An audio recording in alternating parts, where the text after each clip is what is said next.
What's up, everybody? It's Dan here. Welcome to another edition of the DanQ review. Today we are talking about Inversion, a somewhat interesting looking game that people were, wanting to try out, and really they're like, this is a new title, something fairly original that everyone wanted to check out. So I'm here to give my thoughts on it. Everyone's itching to hear what I have to say about this particular game, mainly because this game was released. I'm going to say this right now. This game originally was supposed to come out in April. I think mid-April. It got delayed till June, so pretty much a 2-month delay. Well, month and a half delay to June 5th, which is actually June 5th to 7th, I think it was, or June 5th. Yeah, June 5th to 7th was E3. So smart thinking, fellas. So no one really remembered this game. No one remembered to play it because they were busy following E3 or at E3 or whatever the case was. So this game really got swept under the rug and not many people played it. But I'm here to review it for you guys, my thoughts, what I really feel it deserves. And that's about it. So before we get into that, let's start my little summary here, as usual. Okay, so Inversion is available on PS3, Xbox 360, as well as PC. It is a third-person shooter developed by Saber Interactive and published by Namco Bandai Games. Okay. So Inversion, what can we say about it? Well, I'm going to tell you what I like first. What I like about Inversion, it's got a really interesting, I'd like to say a unique game. I don't want to say that, but it's got what I really liked about this, and its main thing is gravity manipulation. As you can see how from the cover, there, now it's straight, because he's walking upside down a wall, which is flat ground. It's really cool. There's a lot of gravity manipulation, and that really makes it neat, because eventually, sometimes you'll be in an area, like say you're walking normally, and then there'll be a jumper. I don't remember what they're called. I'm just calling them jumpers. But you'd walk in there and it would basically fling you, and gravity would change direction. So say, for example, then you'd be walking flat on the wall, and everything else, everyone, and then you got enemies above you, to the right, to the left, all on different gravity planes. It's really interesting.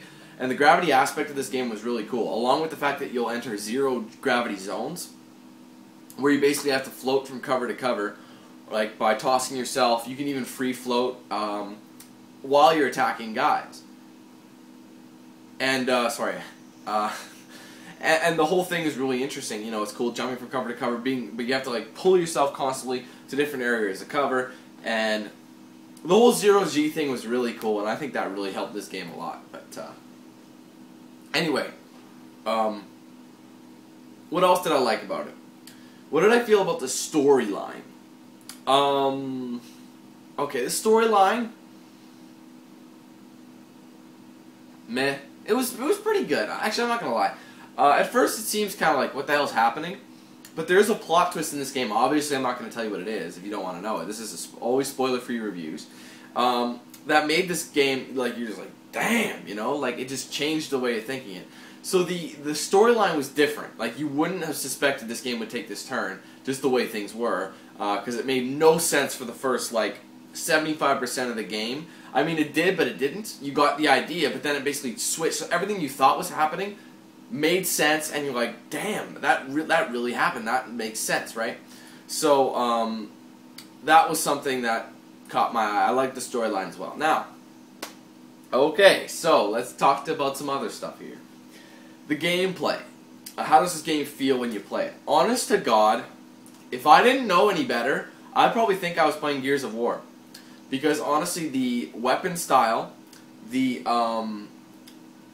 control scheme, hell, even the graphics, the movements are all very similar to Gears of War. It's like if you've played Gears of War in the past, you'll be able to play this really easy. The only thing that's different is there's no such thing as an active reload, and ergo right bumper is not your reload. It's actually Y, or in PS3 case, triangle. That's the only change. Everything else, like honestly, the D-pad is changed. Weapons, roll is the same. You can do a roadie run, roll run. It's all very similar because it is a third-person shooter after all, right? So I didn't like that. It was basically like a copy and paste of Gears. A lot of people are like, nah, blah blah blah. But I do understand. That's one of the first things I saw. Like even the story itself, you're given two characters, two friends, two partners, and they're they were very reminiscent of Dom and Marcus from Gears of War as well. I said that. I'm like, dude, this is so similar. And I even called it. Even the whole storyline with the invasion and whatnot. I'm like, this is Gears of War. Like, E-Day. I'm like, dude, this is humanoid E-Day right here. They're coming up from the ground. They're like, I mean, the only thing that was different, they were actually they were humans, a weird human, your enemy, the Lutadors they were called, and that was about it. And honestly, there was a huge Gears of War clone, which I was very disappointed in, but that's how it is, right? I mean, I still, since because of that, it allowed me to be a little better at the game, just a little bit. But at any rate, that was a downside in my opinion. It was very reminiscent of Gears of War in general, so that was unfortunate. Another thing this game does wrong, it actually is a very, I hate this habit in games. It has a lot of recycled enemies. And normally, enemies are always recycled, you know, like minions you see in different stages of enemies, right? There are boss fights in this game, however. None of them are unique. Okay, for the first bit you are, but you're given basically 3 bosses in the entire game. You're given the Behemoth, I believe his name is. You're probably gonna... Behemoth. Yeah, the Behemoth is a big dude. He's like a huge guy, and he's got a turret or a flamethrower or whatever, and basically you basically have to kill him using, whether it is fireballs or explosive barrels, you know, that sort of thing. He's like heavy armor. And then there's also, there's one other guy who floats. I can't remember his name, I'm sorry. I wonder if it's on the back here. Probably not. No, it's not, unfortunately. But, there's one of the guys who's in like a floating device. You have to take him down with explosives as well. Then there's I don't like this guy, the slave driver, who basically commands a horde of slaves, and you have to kill them and him at the same time. You fight each one of those guys, I think, 4 different times in the entire game. Each one 4 times. Like, it's ridiculous. Maybe not that many. I'd say at least 3 times. You fight each one at least 3 times, and that's crazy, considering how long the game is. The game is an average of 7-8 hours, which isn't bad, but I'm not putting that as a positive for several reasons. Because the enemies are so recycled in terms of boss battles. But not only that, but when you first play the first half of this game, maybe even a little more, 60% of the game, you are enjoying yourself, yes. But you hit one point in the game. You hit a difficulty spike. I don't know what it is, but you hit a difficulty spike that makes you not want to play the game at all. Like, I did a bit of editing in my gameplay of it. I did editing so you guys wouldn't see me have to retry it over and over. There were scenes that actually took me a lot of tries because it was just not working out for me, and I was just like, what is this, right? So, for that reason, I was really put off from the game. I mean, they increased the difficulty spike like crazy. Like, for example, in the final slave driver battle, I think it was in the 3rd last chapter, at the very end of it, the slave driver was given, I think, double or triple the health of the normal slave driver. It lasted way longer. There were way more variety of enemies that swarmed you, and there's no checkpoint in between, so if you died, you have to start from scratch. So there's a lot of running and blind firing, and it was a lot of strategy too, but it got very frustrating, and I was just like, Jesus, man, what the hell? Like, this is getting ridiculous. So Inversion really pissed me off in that aspect. It got really difficult randomly. I mean, I did it. I beat it, obviously, but without, you know, it gives you a headache. I'm not going to lie to you. It gives you a headache. You're just like, Jesus, really? You had to do this? I don't need another one of these guys to come at me, right? So that was something I really didn't like about it. There's a lot of recycled enemies, and the game gets retardedly hard at a certain point, and you're just like, what the hell, right? And in that circumstance, because of that, the game actually drones on. So a 7 to 8 hour game feels like it's way longer, you know, and a game you don't want to play. And like, after a while, you just don't want to play it because of those reasons, and it's really disappointing. So that's how I feel about the single-player experience, which is pretty much the neat and grime of it. Now, here's something I want to mention. I didn't play this co-op. I had the option to do it with the new group of guys I joined in a gaming group. With Mr. Retro Kid. He got the game on PS3. It was basically a coincidence. We both got it on PS3 because we both have both consoles. And we were going to do it, but honestly, our time schedules didn't work out. We just had to do it solo. It probably would have been a hell of a lot better with a co-op partner, because your AI is stupid. I'm going to put that right now. This AI is retarded. he does barely any shooting. Like, for example, that slave driver boss I was just telling you about. There would be moments where you had to shoot the guy, like take down his shields, and then he would take damage. You'd use your gravity to slam him into the ground to knock him down, then you would shoot him, and sometimes you would have to reload. And during those times you have to reload, your AI partner is not shooting him. Like, he'll shoot him maybe brr, brr, and that's it. Instead of me entering putting a whole clip into him, I have to reload, and therefore I wasted a whole segment. Now, if I was with a co-op partner, I probably could have done the whole thing in half the time. And, you know, the co-op partner is a human player. He's not an idiot. So that's something else. The AI was stupid, and it really made this kind of annoying. So I was really turned off by that. So that's it for single player. That's how I felt about single player. It could have been definitely improved. Co-op probably would have been a way better experience, but I unfortunately never really had a chance to experience that. So I'm going to move on to the multiplayer. I did actually play multiplayer for this game. Not much of it for a very, very unfortunate reason. Inversion, I'm assuming because of the time it was released, and because of it wasn't a hugely hyped game, nobody really bought it. I'm not gonna lie, not many people bought this game. Well, for one, let me tell you, this game released on June 5th in North America. However, it was delayed everywhere else. So Europe, Australia, Asia, everywhere else, I don't even know. Never got it. And they're not getting it until July. And it's not like July 5th, it's like July 15th or something like that. Why would you delay it over a month later when everybody else gets it? Why does it matter? Is it because there's a different rating system in North America than there is in these other guys? Like, they have PEGI, we have what is it? What are the rating system here? ESRB. North America has ESRB, and then the Europe and all that has PEGI and whatever. So I don't know if that has anything to do with it, but basically the whole European, Australian, English, the whole other side of things that were outside of the US and Canada don't have this game. So I'm thinking a good chunk of people from that era, like UK and everything, weren't playing online. And also the fact that it tied in with E3 week, there was no one playing this game online. I got into one match. It was a one-on-one match. Only one other guy. I spent the whole game. We tried to find each other. Don't get me wrong. I am undefeated in Inversion. 3-0. I have no deaths in Inversion. I'm a god. Pretty much, I'm probably the top, just to prove it, I'm probably the top ranked person in the Inversion leaderboards, if there is such a thing.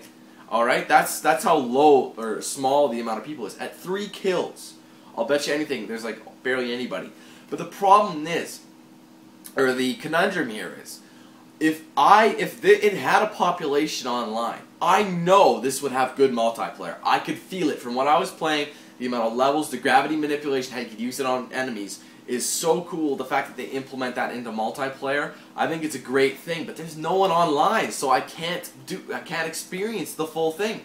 The only game type I ever tried was deathmatch, because I tried the other game types, couldn't find anybody. The only one I found some in is deathmatch, and that's probably the most common, if not next to team deathmatch, you know, the most common game type in any sort of multiplayer gameplay is from the team deathmatch and deathmatch, and I only found one person the whole time. And I thought, you know, would it be my connection? No way. Because my internet speed is ridiculously good, and I know that's not a factor because I wasn't doing anything but playing, and I was in the green for bars, you know, I know this, and it's just how it is. There's just no one playing this game. I'll bet you in a month, you'll probably be seeing more people online because the rest of the people outside of North America, Europe, UK, Australia, they all will be getting their games if they still want them. However, seeing this, my review, or other people's reviews, or getting feedback may change their mind just from what I've said already. But to be honest with you, in a multiplayer experience, I'll bet this game would boost it up a lot more. I'll bet you this game would be a lot higher rating than what I'm going to give it. I think a lot of people would enjoy it, especially with co-op. I'll bet you co-op would be a lot of fun. I never had a chance, but I could tell it would definitely improve the game's quality if you play it with a co-op partner. Guaranteed. I have no doubt in my mind. But unfortunately, that wasn't the case with this game. I played it solo. I tried multiplayer to no avail. So, you know, like, let's take a look. Single player, in the good side of things, the gravity manipulation was really interesting. I liked that. I thought it was a really cool addition. And the storyline was really interesting with a crazy plot twist. But on a bunch of negative sides, the game gets ridiculously hard at certain times. It's a copy and paste of Gears of War. The game it gets dull because of these. You know, it's really unfortunate, and therefore it drags on, even though it could be a 7 to 8 hour campaign, depending how you look at it. The multiplayer lacks definitely because of the fact that there's no one that bought this game. It didn't get enough hype. They delayed it like idiots. They delayed it from April. I bet if they released it in April, they would have done much better. But they delayed it to North America for June and to everywhere else in July. And that is just not smart, especially if you release this during E3 week. You know, they're not going to do any sales. I don't know if it was very smart. But I thought this game had potential. It does have potential, but right now it certainly doesn't. So I'm going to rate this game based on what I've said. Inversion from me is going to get a 5.5. It needs a lot of work. It's not a horrible game. It's actually above average. A 5 is probably an average, so anything higher is an average game. Like 5 to 6 is usually an average game. Anything below is starting to degrade. So 5.5, it had its fun moments. It has the potential. That's the thing that kills me. It has potential. There's so much there, but there's not enough people to make the potential grow. You know what I'm saying? So as it currently stands, Inversion is a pass. I wouldn't recommend getting this game right now. However, this is a huge recommendation on my part. If you are at the video store, whatever, you want to rent a game for the weekend, you got a buddy over, or you're with your brother, sister, whoever, you want to play co-op, get this. Honestly, you'll be done in one night on co-op. You'll have a good time in co-op. You can return it. You won't even worry. You'll have a fun experience just playing co-op alone. Trust me, I'll bet you anything co-op will be a lot better. Make the game a lot more enjoyable. But in single player and the multiplayer as it is, it's just not enough to warrant a purchase of this game yet. Maybe in July when it comes out for everybody else outside of North America, it may improve it, but I'm not going to speak for it. This is how I saw the game, as a 5.5. So anyways, guys, thanks for watching this review. I hope it helped you make a decision. I hope it let you guys get some insight on my thoughts of this game, coming from an average gamer and an average person who plays games casually. Well, for work. Casual work. Working casually on casual, I don't know. Whatever, you get the idea. So thanks, guys. I appreciate it. Hope you enjoyed again. Like it if you did. Favorite it if you loved it. Comment, subscribe. It all helps out. I appreciate it every time, guys. Thank you so much. So anyways, excuse me. Anyways, guys, stay tuned for more footage. We got a big game day tomorrow. Lots coming out. A couple games coming out. I'm sure you guys will enjoy them. So in the meantime, thanks again. Hope you enjoyed, and I'll see you guys next time for more footage. Take it easy, and have a great day.